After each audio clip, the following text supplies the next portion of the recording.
kicking off the leg day strong with pendulum squats. So I just brought this back into my rotation recently, so it's been really good. I did like a full stint of belt squats, and that was great, but it feels good to be back to doing some pendulum squat, focusing on a slow eccentric and then exploding out of the hole to really get those quad sweeps that we want in classic physique.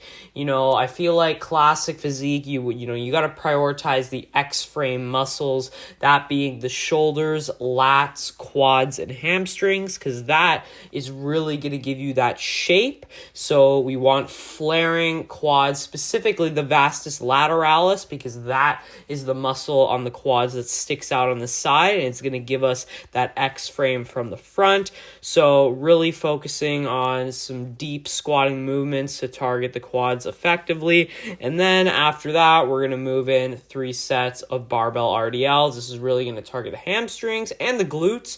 The glutes are very important too, especially in like the side chest and stuff like that. So you got to get those glutes develop. If you looked at C-Bum, holy shit, he's got the best side chest in the world, and his glutes are freaking amazing there. So I like the RDLs as a good compound lift to get the glutes and hamstrings, although it only hits 3 out of the 4 heads of the hamstrings because only 3 cross the hip joint, but that's why we got seated leg curls coming up later. So I was actually doing today in this workout, I was doing slower eccentrics, so the amount of reps I was doing at the same weight was actually lower, but it's not because I got weaker, just because I was doing slower eccentrics there. But then we got 3 sets of the leg extension to hit that rec fem real damn good.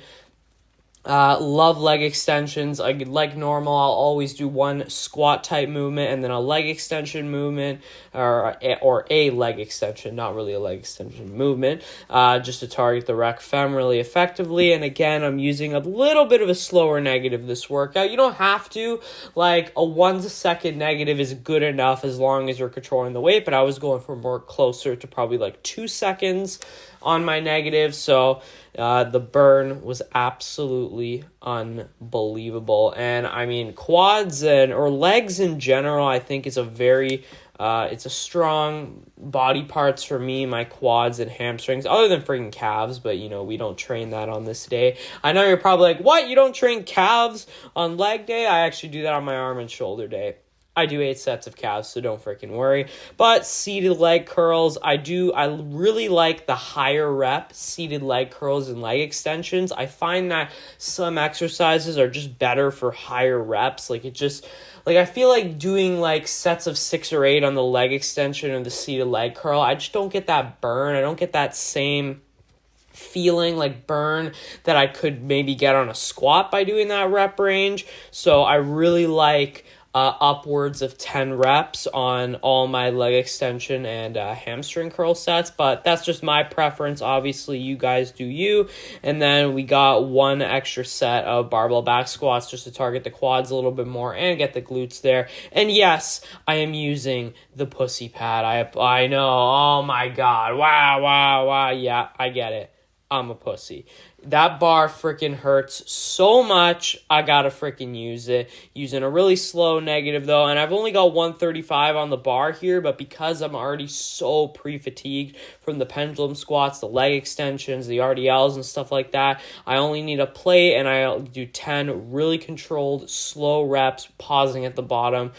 Just a little bit there, you could see just how slow the reps were. Obviously, you don't have to go that slow, but I thought I'd change it up today and use a bit of a slower negative, and then I just dump the bar when I hit failure. So I do like that 1 extra set for quads, but I only do 7 sets for hamstrings, and I do 8 sets for quads. For whatever reason, my hamstrings just get so sore, and I never really get as sore quads, so I like to focus on them a little bit more.